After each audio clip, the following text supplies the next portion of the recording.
Sebelum melanjutkan, jangan lupa subscribe dulu, terima kasih. Bab 96 Lencana Komandan Ungu Emas. Hah, gelombang-gelombang. Saat kata-kata Chu Feng keluar, kerumunan berteriak kaget. Semuanya menjadi tenang karena kata-kata Chu Feng. Semua orang menghentikan pertempuran mereka dan menatap kosong ke arah Chu Feng. Pada saat itu, mereka mengetahui kebenaran yang mengejutkan. Ternyata alasan mengapa keluarga Chu dapat mengalahkan 3 keluarga yang telah ada selama beberapa generasi bukanlah karena Chu Yuanba atau Chu Yuan, melainkan karena pemuda yang baru berusia 15 tahun itu.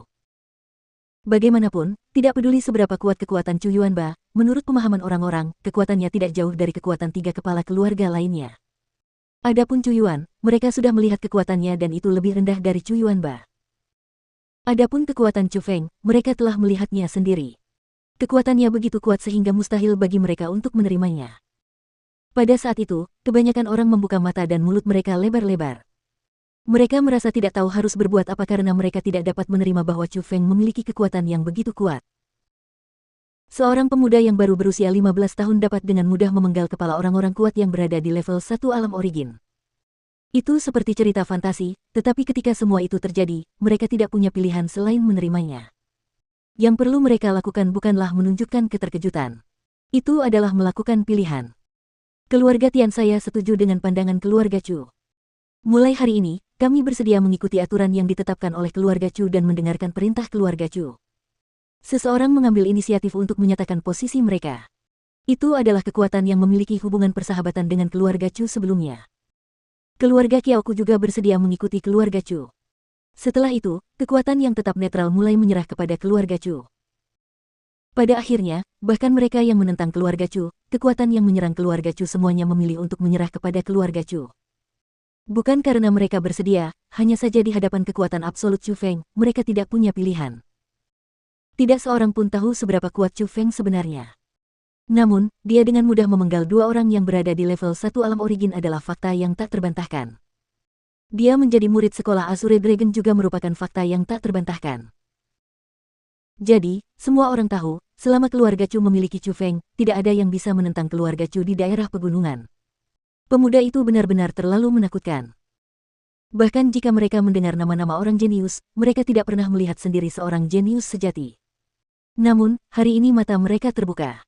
Mereka tahu apa itu seorang jenius sejati. Seorang jenius sejati tidak peduli dengan kultivasi yang tidak mungkin bisa dilawan, tetapi masih bisa dengan mudah membunuh seseorang yang berada di alam yang lebih tinggi dari mereka. Ketika hampir semua orang menyerah kepada keluarga Chu, Chu Feng perlahan berjalan ke panggung tinggi, menyapu pandangannya ke arah kerumunan dan berkata, "Karena semua orang telah menunjukkan posisimu, aku tidak akan berbicara berputar-putar. Mulai hari ini, semua yang ada di daerah pegunungan akan diputuskan oleh keluarga Chuku. Satu-satunya kata yang kuinginkan adalah patuh. Saya ingin hati kalian patuh, bukan mulut kalian. Untuk menunjukkan ketulusan kalian, semuanya, silakan berlutut." Apa? Apa maksudnya ini?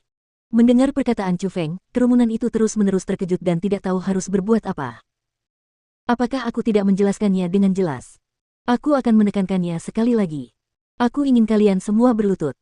Tiba-tiba, wajah Chu Feng berubah dingin. Niat membunuh yang kuat memenuhi udara dan menelan seluruh tempat latihan. Asteris, suara mendesing asteris. Pada saat itu, semua orang gemetar ketakutan. Mereka tidak berani ragu dan semuanya berlutut di tanah. Hampir di seluruh tempat latihan, hanya keluarga Chu yang tetap berdiri. Semua orang mengakui kesetiaan mereka.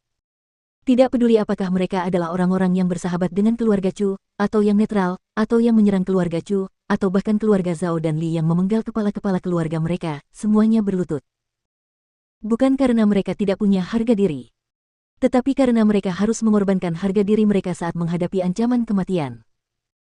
Saat mereka melihat sekeliling pada kerumunan yang semuanya berlutut, anggota keluarga Chu mendesah kaget. Terutama ketika banyak orang yang berlutut adalah mereka yang menyerang mereka sebelumnya dan ingin membunuh mereka.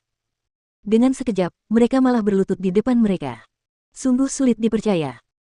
Adapun Chu Yuan, saat berdiri di samping Chu Feng dan menatap putranya yang baru berusia 15 tahun, hatinya sangat rumit. Dia merasa, dibandingkan dengan dirinya, Chu Feng lebih seperti kepala keluarga. Tidak. Bukan seorang kepala keluarga. Suasana yang ditunjukkan Chu Feng tidak sebanding dengan seorang kepala keluarga kecil. Itu adalah suasana yang sebenarnya dari seorang raja. Keluarga Chu tampaknya sangat kuat. Apakah kamu benar-benar berpikir bahwa daerah pegunungan adalah dunia keluarga Chumu? Kalian semua juga tidak berguna. Kalian berlutut di hadapan anak kecil yang bahkan tidak punya rambut. Apa kalian punya harga diri?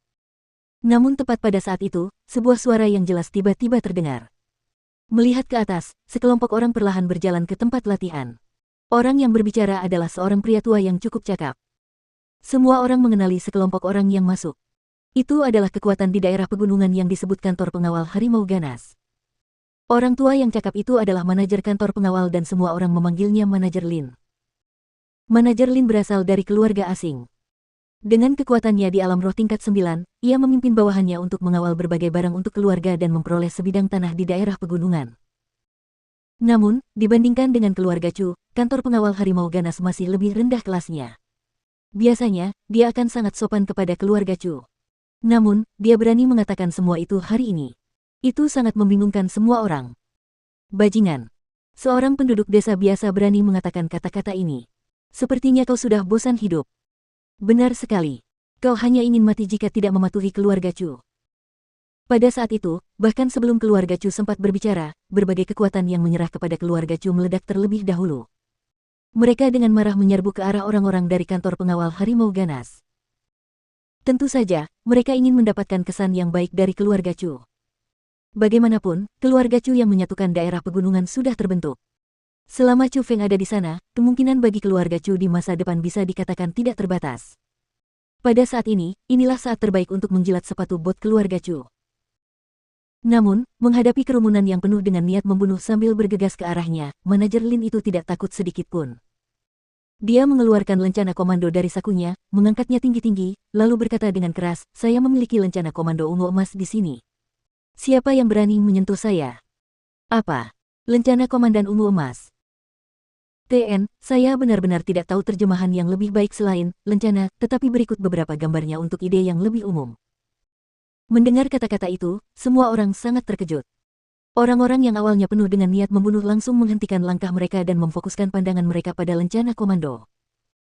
Meskipun tatapan itu tampaknya tidak penting, wajah mereka langsung berubah pucat.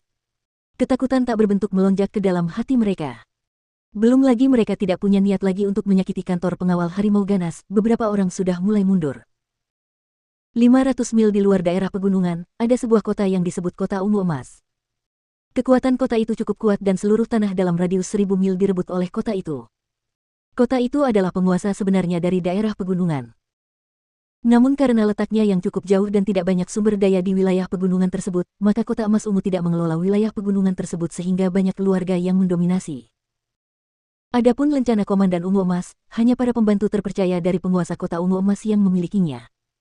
Melihat lencana komandan itu seperti melihat penguasa kota dan semua orang harus berlutut.